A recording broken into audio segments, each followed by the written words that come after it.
We have confirmed reports that the containment regarding the Knox event has failed. Officials are reminding everyone to stay calm, stay indoors, and stay tuned for further instruction. We are about to show images that may be disturbing to some viewers. Please refrain from tuning in if you are sensitive to such imagery. As you can see, these are not sick people. Infected? Virus. If you believe that horseshit, then I got a bridge to sell you. The meat. I told you last year they were feeding it to our children, and nobody listened. But now, it's turning everyone into cannibals. Did you hear me? Cannibals?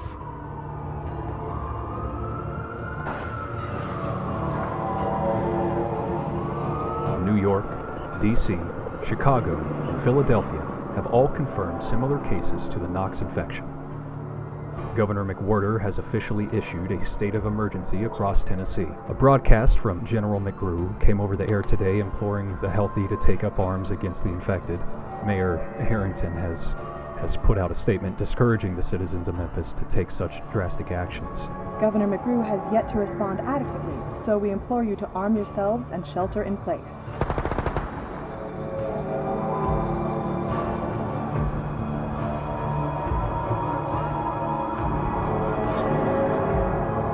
From inaction to gunning down civilians in the street, the National Guard and law enforcement have taken matters into their own hands.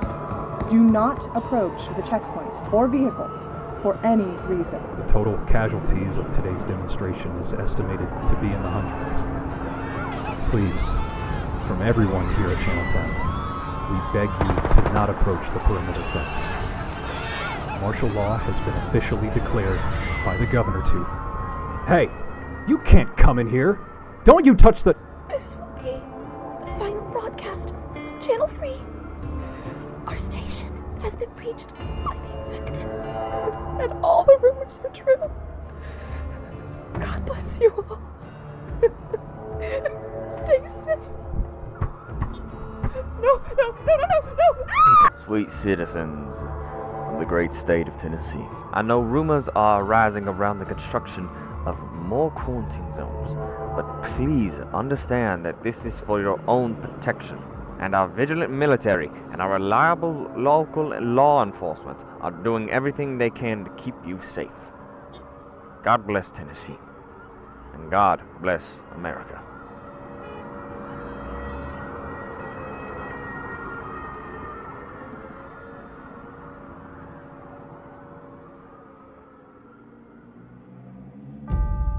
Stepping past the threshold of his apartment for the first time in weeks, Grover Mills listens to the unnatural silence of the previously chaotic war zone that was his city.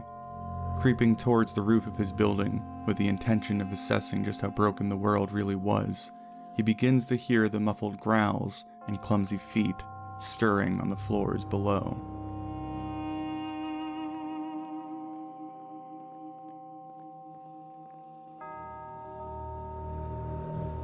Being familiar with the violence of desperate people, Grover doesn't hesitate to retrieve a shovel from the crates atop his roof before he casts his eyes over a dead and eerie city.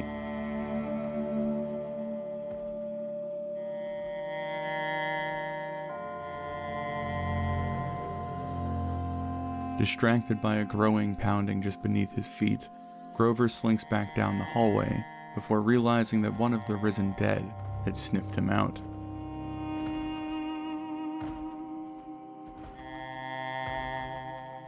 Faced with a twisted mockery of his neighbor as he opens the door, the older survivor instinctively throws the shambling corpse down the stairs before the husk of a man drags himself back up without hesitation. Managing to snap the head of his shovel while beating down the bag of flesh, Grover resigns to stomping his neck over the edge of the stairs until the unwelcome creature finally goes still. Hastily snatching the keys from his pocket, Grover retreats back into his own apartment in search of a sturdier weapon, as he continues to hear the undead beneath him smashing and banging with growing numbers.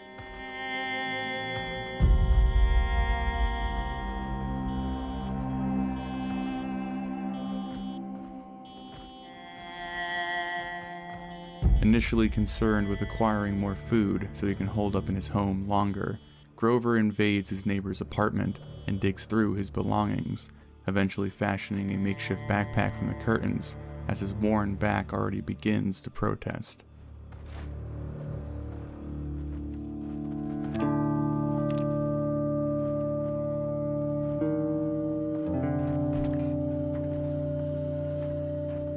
Still accompanied by the orchestra of death battling beneath him, Grover moves down another floor before raiding the other apartments for food and gear, being relieved to find a pair of thick gloves before having to face the ground level.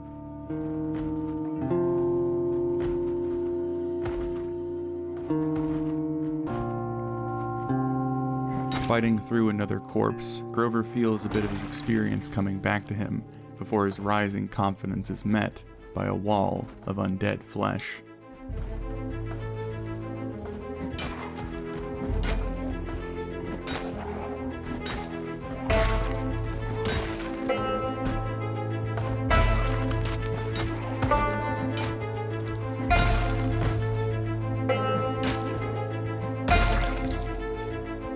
Painting the entrance to his building red with the blood of the infected, Grover tries his best to secure the building before finally looting the last apartments he had access to.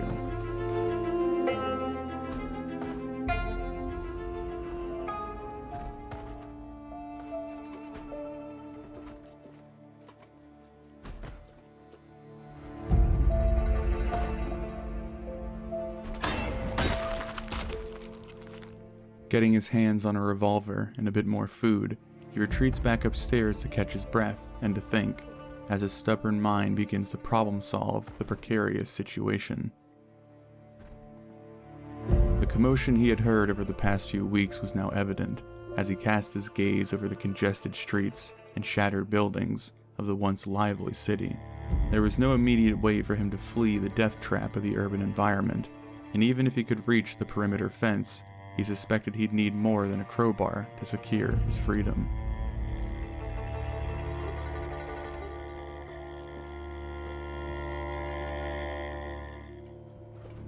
Knowing he needed supplies, and that the supplies would surely be guarded by the dead, Grover works through his immediate options before remembering his friend's gun store just down the street.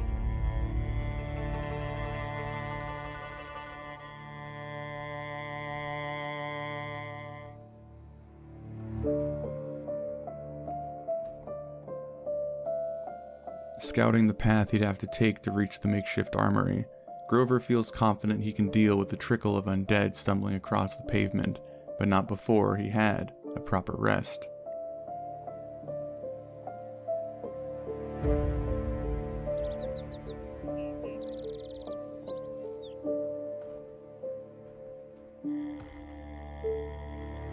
Having to accept that he wasn't as spry as he once was, as he drags a refrigerator into the hallway to block the path, Grover grumbles angrily to himself before forcing his aching body to lug a bed up to the roof. Wanting to have an immediate way to escape if the infected breached his building, Grover forgoes the comfort of his apartment for the moment and uses the last of his energy to drag another heavy fridge up the stairs for his protection. Finding comfort in being able to hear and see any approaching threat in either direction, Grover finally gives into his tired body's demands and shuts his eyes for some much-needed rest.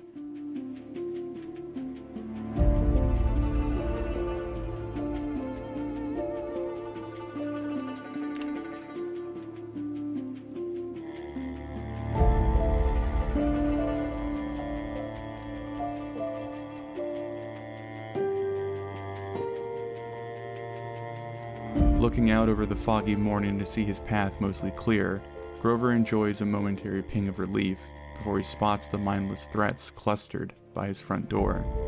Assuming he would have to fight merely to make it outside, he slowly makes his way down to the ground floor as the telling sounds of guests rise from below.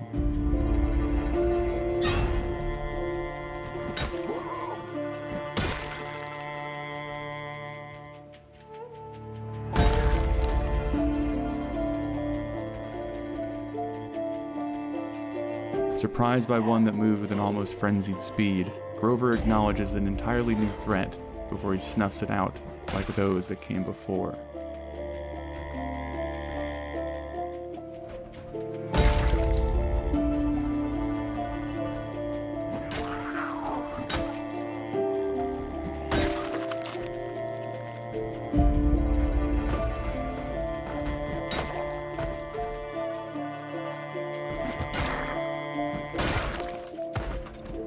Clearing the hallway once more, Grover witnesses the simplicity of these ravenous creatures, their attention easily dominated by whatever lay immediately in front of them.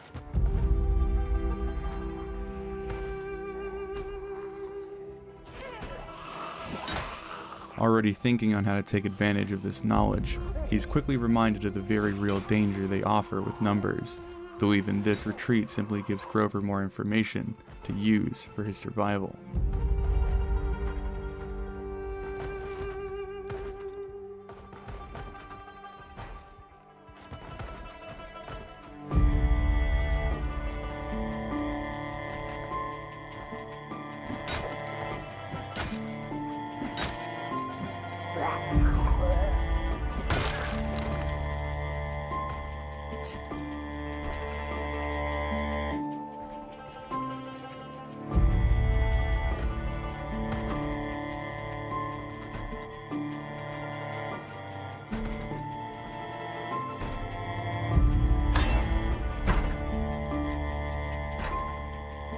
Finally making it fully out of his building and onto the city street, the weary biker half suspects a tidal wave of rotten flesh to overtake him, but settles into a sturdy calm as his feet guide him forward.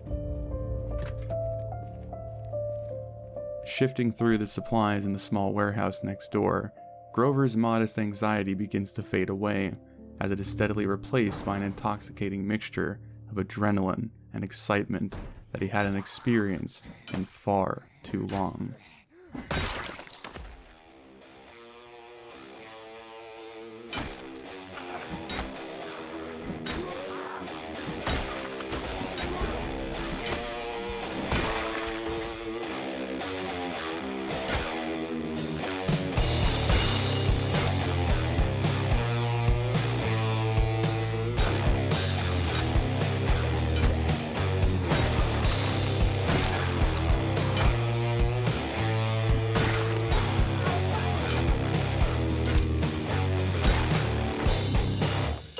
Flesh tingling with exhilaration as his neglected muscles fight for his life once more, Grover couldn't pry the smile from his lips as he takes a moment to plan and recover before descending back into the war zone once more.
Despite his wild heart wanting to continue, Grover's weak and abused lungs remind him once more of his frailty, as he wisely retreats back through the bloodshed he had caused and searches for more options. Having found that the gun store was locked up tight, he surrendered the idea of getting inside for now, but refocused his resolve on the location he had nearly made it to today, which was the parking garage that held his bike. Though it would certainly be difficult to navigate the cluttered city streets with a car or a truck, Grover reckoned that his bike would allow him to maneuver through the maze of undead and twisted metal and provide him a ticket out of the city. Knowing that task was better suited for tomorrow, once his body had a chance to recover, Grover crawls back up to his apartment and indulges in a beer that finally didn't taste like piss, as it went down smooth after a hard day's work.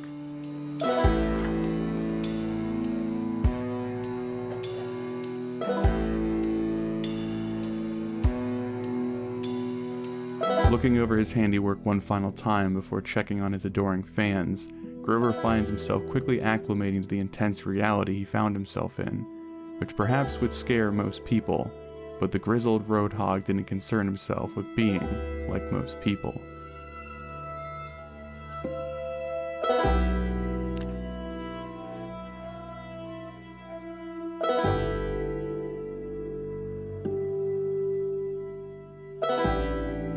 Thankful for his rooftop as he surveys his area in the morning light once more, Grover wastes little time in climbing down the ladder to his alleyway before setting himself upon the bloody path to the parking garage.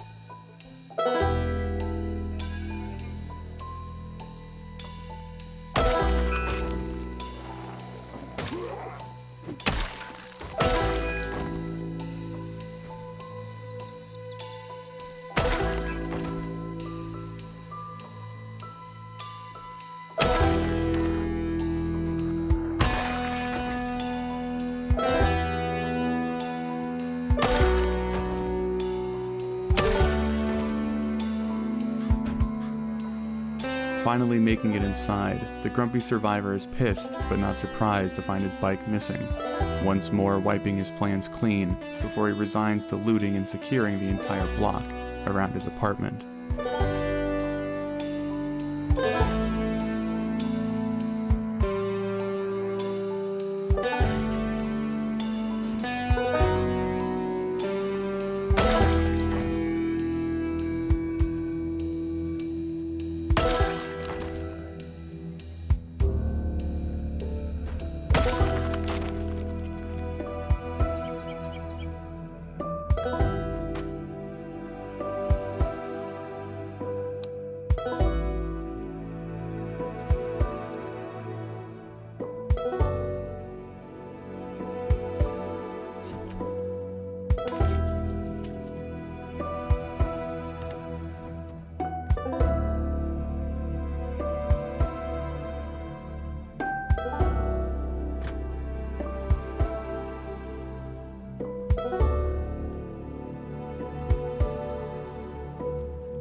Returning home to offload the contents of his bag and refresh once more, Grover's mind tries to drift towards a few people who had been in his life, but the discomfort of facing that was enough to put his tired feet back onto the asphalt once more.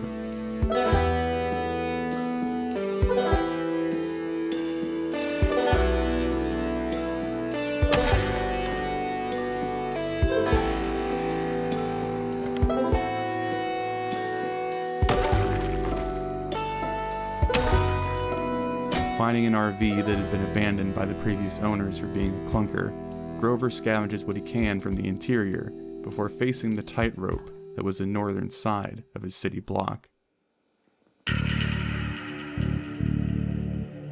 Constantly keeping an eye on the large crowd of undead milling about the shops across the street, Grover makes meticulous progress towards the grocery store on the corner that unsurprisingly is locked up just as tight as the gun store.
Making it to the loading bay of the market, Grover dispatches the few desperate souls that have been trying to find their way inside, managing to discover a key to the back door amongst them.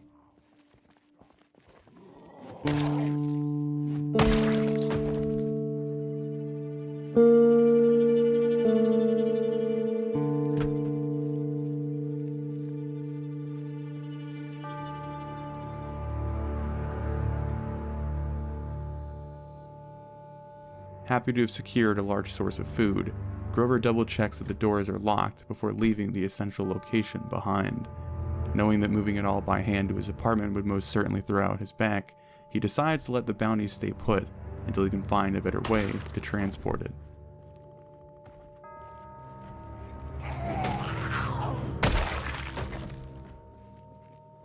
Starting to clear the building adjoined to his own, Grover moves through the many apartments to gather what resources he can find, while also eliminating any unnecessary noise that would draw the dead towards his home.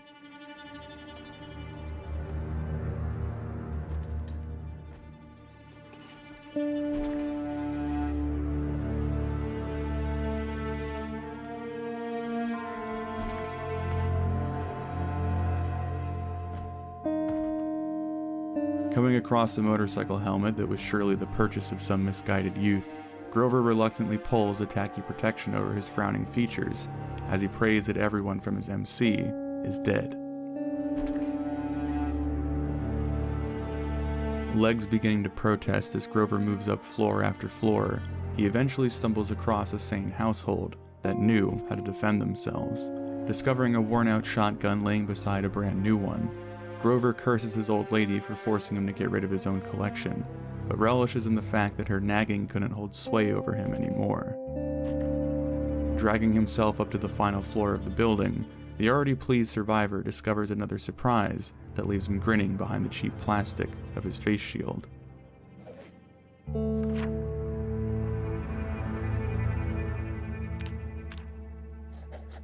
Shifting through the boxes of ammunition, he knows he won't be able to take it all in one trip, but pulls out the shotgun shells with an approving nod before slinking back down towards the apartment that had a use for them. Ridiculously tired and feeling relatively safe in the silent building, Grover dumps the heavy load off his shoulders and fishes through the kitchen before finding a TV dinner that catches his eye. While it wasn't fine dining by any means, it was at least going to be warm, which was a welcome change of pace from the straight-from-the-can meals he had been surviving off of for the past few weeks.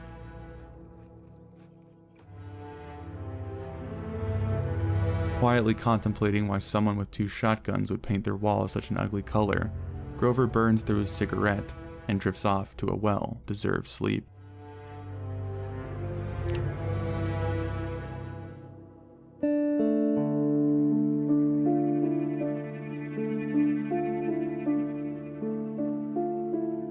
Loading back up in the morning, Grover starts to feel the stubborn pain building across his body from the persistent demands he had been asking of it. While he wasn't planning on giving up anytime soon, he was constantly reminded that his limitations weren't simply his willpower.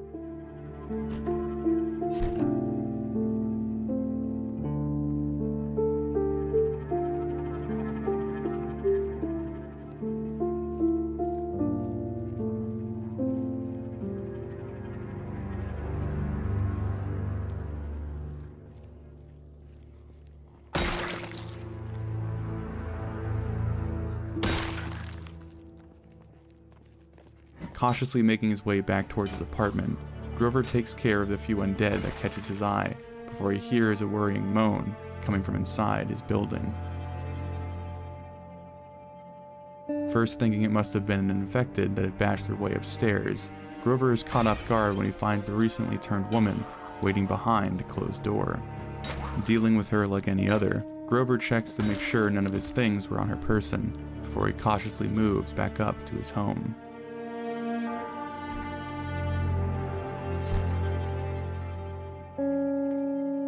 Settling himself with another cigarette, Grover turns to a forgotten journal to try and organize his thoughts. Well, it's been pretty goddamn quiet the last couple days. Guess everyone's either hiding in a hole or having their insides torn out. Either way, the silence is driving me crazy. so I'm gonna shake things up. Best case scenario, I figure out that blasting these things is pretty effective. Worst case scenario, I turn into Chomper Chow. Time to see if I remember how to shoot straight. Been a good long while since I blasted down a moving target. Gills.